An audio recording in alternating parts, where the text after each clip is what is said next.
So I have this ex, and his wife is absolutely unhinged. She unblocked my account on Instagram just to message me, and by the way, this is an ex I haven't talked to in like 3 years, okay? I was not interested in him at all. I don't even know how we became blocked on Instagram. She probably blocked me now that I think more about it, but anyways. What she told me was so ridiculous that I had to actually orchestrate a secret rescue mission to get him the heck out of there. See, she had him move across the country to get away from all the toxic environment, which is basically his friend group, and they're not toxic. She just doesn't want him to be around anyone except for her. So this is what I did to get him out of there.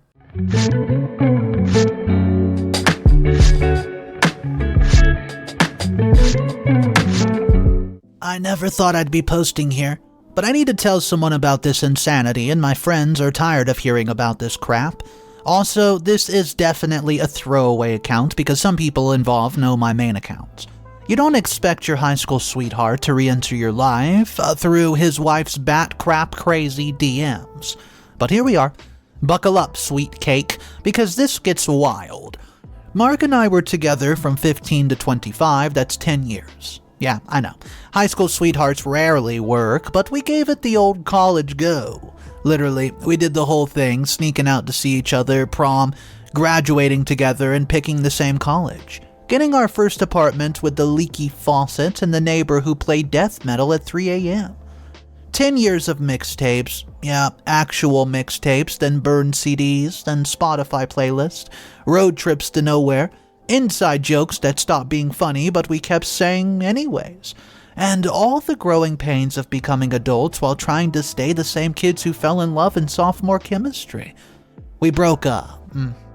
No screaming matches, no throwing his crap out the window, no dramatic Facebook status updates, just this slow, crushing realization over our last year together that sometimes love is not enough, that you can love someone desperately and still be wrong for each other. We were holding each other back, and he wanted to travel for work. I wanted to stay near my family, and he wanted kids immediately. I wanted to wait. Small incompatibilities that grew into canyon-sized gaps. Well, the breakup conversation happened in our kitchen on a Tuesday. I was making spaghetti. He said, "We need to talk." And I knew, and we both cried, and we held each other all night, and we spent 3 weeks sleeping in the same bed as roommates while we figured out the logistics. Then he moved out, and that was that. The love of my teenage and early adult life is gone, but not forgotten. I met Kevin 3 years later at, of all places, a board game night my coworker dragged me to. He was the guy absolutely destroying everyone at Settlers of Catan, while cracking jokes that actually made me laugh. Kevin's steady in a way Mark never was. He listens before he speaks, thinks before he acts, and was the calming presence that makes you feel like everything is going to be okay, even when crap's on fire. Also, the man can cook, like actually cook, not just I can make eggs cook. So, Mark met Bree around the same time I met Kevin. I saw the announcement on Facebook, you know the one, the in a relationship notification that makes your stomach do a weird flip even though you're totally over them. Well, I clicked on her profile because I'm a human and I'm nosy. She seemed intense. Every photo was perfectly curated. Every caption was a novel about their love, but she was pretty. Seemed smart, and Mark looked happy in the photos. Good for him, I thought, and I genuinely meant it. We all stayed loosely connected through social media. Not friends exactly, but friendly. The occasional happy birthday post, liking each other's major life updates and commenting congratulations on job announcements, adult stuff, mature stuff. The kind of thing you do when you've successfully transitioned from lovers to people who once knew each other very, very well. Kevin and Mark even grabbed beers once when Mark was in town. Kevin came home and said he seems good, but his wife texted him every 5 minutes. I laughed it off. Some couples are like that, right? Wrong. So wrong. Everything started unraveling when I got pregnant 2 years ago. Kevin and I have been trying for a year and gone through 2 miscarriages that I had not posted about, and finally, things were sticking. I posted our announcement, just a simple photo of baby shoes with our dog sniffing them, captioned, "Adding a human puppy to the pack this December." Well, within an hour, Bree had blocked me on everything, Facebook, Instagram, even LinkedIn. Who blocks somebody on LinkedIn? At first I thought maybe I'd said something offensive without realizing it. I racked my brain trying to remember our last interaction, but then the dominoes started to fall. She blocked every woman from our old friend group who has kids, then their husbands, then anybody who even posted a photo with a baby. Our mutual friend, Sarah, told me Bree had sent her a message before blocking her that just said, "Your happiness is toxic to those who are struggling." Look, I get it. Infertility is brutal. I had my own taste of it with miscarriages, but this felt different. This felt targeted. Then I found out about Bill. See, Bill is Mark's young brother. Sweet guy, works as a nurse, married to a lovely woman named Amy. They've just had their first baby. It's a daughter named Sophie, and Bree did not just block Bill, she banned Mark from seeing him, his own brother. The brother that he's been a best man for, who held him when their father passed away. Who literally donated a kidney to their uncle, banned because they have a baby. Amy reached out to me through our mutual friend asking if I knew what was happening, and Mark had missed Sophie's first birthday, her christening, her first Christmas. He sent a card with money, but no personal note, just his signature. It's like he's not here, but still alive. Amy said, and well, it hurt. It hit hard. The friend group started to talk. Stories emerged, and Bree had made Mark delete his female coworkers' numbers. She'd insisted on having all of his passwords, and she checked his phone every night. Someone saw them at a restaurant where she caused a scene because the waitress was too friendly. Yeah, that's a red flag, and it was waving so hard that they were creating a weather storm. But what would we do? Mark is a grown man. He was choosing this, right? Well, then they moved to Australia. Not like we got job offers in Australia. More like, Bree decided that they need a fresh start away from toxic influences, and Mark agreed. They sold everything, packed it up, and moved literally to the other side of the world. No goodbye party, no farewell, no forwarding address to most people, just ignored, just gone. His mother got an email address, that was it. Once a month she gets a generic email like, "We're good, weather's nice, work's busy, love you." The kind of email you would send if somebody was holding something to your head. 2 years passed, and I had my daughter, then got pregnant again. Irish twins, because apparently we're overachievers. Life moved on. I thought about Mark sometimes and hoped that he was okay, but mostly focused on my own beautiful chaos, and then last December things got weird. It started with a friend request from an obliviously fake Facebook account. The profile had one photo, a generic beach, no other information to go by, and I almost declined it, but something made me accept it. Maybe my mom's intuition, maybe stupidity. The message started immediately. It said, "Hi, you don't know me, but I know all about you."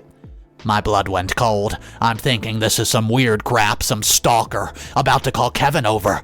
Well, the next message comes through. It says, "This is Bree, Mark's wife. We need to talk about your influence on him." What followed was the absolute most unhinged series of messages I've ever received. And I've been on the internet since dial-up. I've been through Call of Duty lobbies.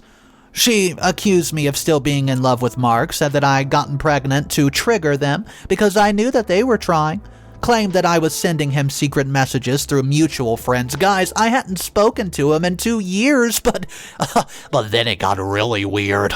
She starts telling me about their, love life in detail, about how Mark could not perform unless he was thinking about me. What the actual hell? About how she found my old photos on his computer. We're talking from 2008, before Bitcoin was big. About how he cried my name in his sleep. Then she pivoted to asking me to help diagnose him. She was convinced that he had autism. He doesn't, and wanted me to confirm behaviors from when we were together. Did he always struggle socially? Was he always this difficult? Did he have any sensory issues? She'd clearly been reading psychology websites and trying to retrofit Mark into whatever diagnosis would explain why their marriage was struggling. Instead of,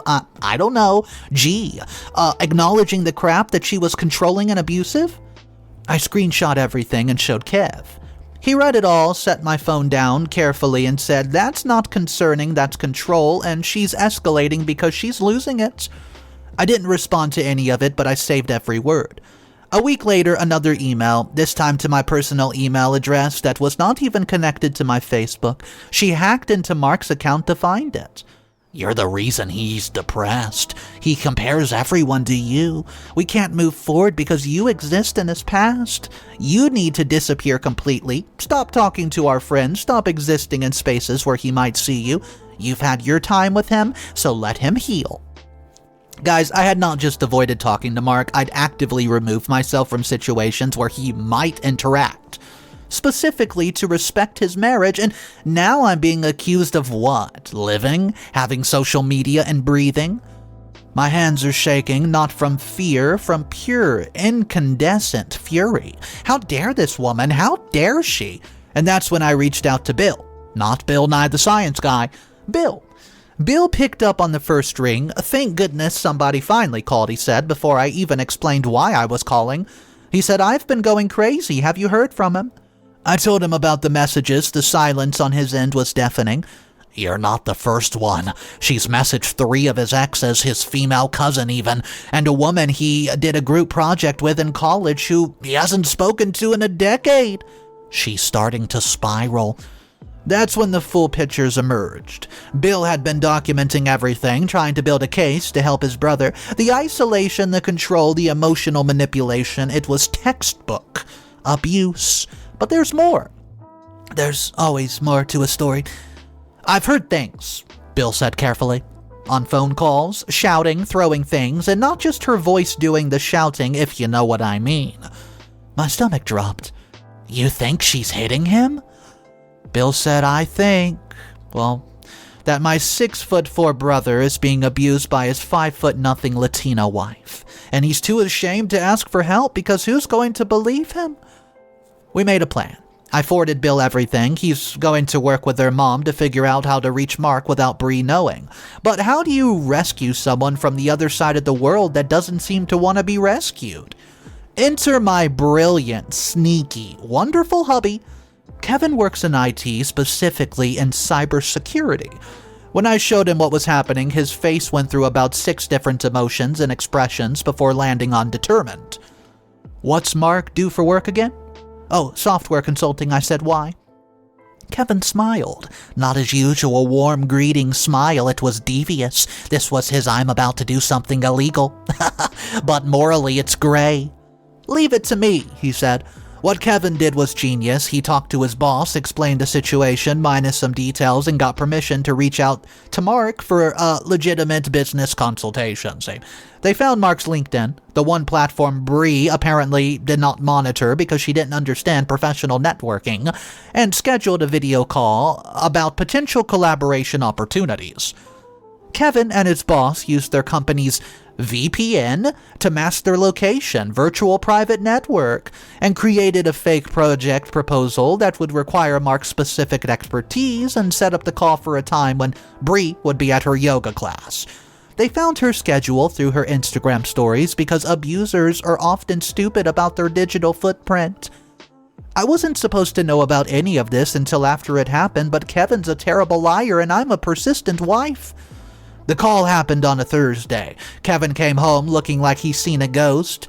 Baby, it's bad. It's really bad. Mark had appeared on camera 20 pounds lighter than his last photos. His eyes were hollow, darting constantly off camera like he was checking if somebody was listening, and when Kevin's boss started with small talk, Mark barely responded. But when Kevin said, "Hey man, we've been worried about you," Mark completely broke down. Through tears, Mark admitted everything. Bree controlled their entire finances. His consulting money went directly to her account. She read all of his emails, had tracking apps on his phone, and timed his trips to the store. She'd convinced him his family did not want to talk to him and had been deleting their messages before he saw them. And yes, she hit him. Started with throwing things, escalated to slapping, then punching, and she had broken his laptop once. Thrown hot coffee at him even. All while telling him he was crazy, that he was imagining things, that no one would believe him anywho, because she was so small and a female and was, well, he's a big guy, who could obviously defend himself if he wanted to. She's 5 feet tall. Mark had sobbed over the video call. I'm 6'4". Who's going to believe me? What am I supposed to do? Hit her back? Oh, then I'm trapped. Kevin's boss, who's an absolute legend, leaned forward and said, well, bro, you should probably just pack a bag. Tonight, we're getting you out. They wired Mark money for a plane ticket through the consultation fee. One-way ticket home, leaving that night on a red-eye, while Bree would be fast asleep. Bill would pick him up at the airport, and his mother had already set up his old room. The next 12 hours were the longest of our life. Kevin and his boss stayed on standby in case Mark needed help, and Bill drove to the airport at 3 a.m. I sat up feeding our baby, refreshing my phone every 2 minutes, and at 6:47 in the morning, Bill texted, he's here. He's safe. He's home. I burst into tears so hard I woke up our toddler. Bree did not realize Mark was gone until the next day when his phone stopped pinging its location, and by then he was already at his mother's house, across the globe. Phone destroyed, new phone number activated, beginning the long process of reclaiming his life. As you can imagine, the emails started immediately. To me, to Bill, to their mother even, to anybody who would listen, any email that she could find. Threats of harming herself, threats of legal action, claims that Mark had been kidnapped, that we were brainwashing him, and that this was all a conspiracy I orchestrated to get him back. Well, I forwarded everything to Bill for the restraining order file and blocked her everywhere again. But the silence that followed was not very tense, it was peaceful, it was the sound of someone free. Mark started therapy immediately, and Bill said he still flinched when the phone buzzed, still looked over his shoulder constantly, and still apologized for everything, but he was healing. I sent one care package about a month later, just coffee beans from his place that we used to go in college, the expensive stuff he loved but would never buy for himself. No notes, no return address, just a small reminder that people from his past remembered the real him, not the version Bree had tried to create. Kevin called it closure coffee. I call it human decency. So, 6 months passed by and Mark slowly rebuilt. His consulting business with a new bank account Bree couldn't access. His relationship. Bill said that he cried for an hour for the first time he held his niece. His sense of his own self was back. The divorce proceedings were brutal, but they were fast. Bree had no grounds to contest anything from another country, especially with the mountain of evidence of abuse that they had. Kevin became something of a hero in Mark's family. They sent him a bottle of $200 bourbon with a note that said, "For the man who executed Operation Get Our Boy Back." Kevin framed the note and hung it in his office next to his cybersecurity certificate. He thinks that it's like the Nobel Peace Prize. I found out through the grapevine that Bree stayed in Australia. She tried starting over with some new Joe Schmo, but apparently that lasted about 3 months before he figured out what she was. Last I heard, she was selling essential oils on the Facebook and posting inspirational quotes about surviving narcissistic abuse. The irony would be funny if it wasn't so dark. Mark and we haven't spoken directly, and that's okay. That's healthy, actually. But sometimes Bill sends updates. Mark, he's handling himself well. He is refusing therapy. He doesn't believe in it, apparently. But he's dating someone new, taking it slow, being honest about his past, and he adopted a rescue dog who's apparently as traumatized as he is. And they're healing together. He's good. He's going to be good. Last month, I ran into him at a coffee shop, not our old place, somewhere new and neutral, and we both froze for a second, then he smiled. It was a real smile. He always had the best teeth. Not the hollow smile from the last photos where he barely cracked a grin. He said, "Hey." Well, I said, "Hey back." We stood there for a moment, and two people who used to know every single thing about each other, now strangers with a shared history. "Thank you. Bill told me what you did, what Kevin did, thank you." You would have done the same for me." Well, I'm glad you're happy. You deserve it." "You deserve it too, and you're going to get it." He hugged me, and well, it was brief, it was appropriate, but it was real. Then he left with his coffee, and I went home to my family. Kevin asked how many coffee runs were there. I told him about seeing Mark, and he said, "You okay?" I said, "Yeah, I'm good, we're all good." And then I kissed him. And we are. I mean, it's been a year now since the rescue. Mark sent Kevin another bottle of bourbon for Christmas with a note that simply said, "For giving me my life back." Well, Kevin was looking at it and ugly cried, which he'll deny if you ask him. The thing about abusive relationships is that they don't discriminate. They don't care if you're big or small, male or female, strong or weak. Abuse is about control, and control does not give a crap about your gender or size. Mark, 6'4", built like a linebacker, sweetest guy you've ever met, was abused by someone half his size, and he was too ashamed to ask for help because society tells men that they can't be victims. But they can, and they are, and they deserve help just as much as anyone else.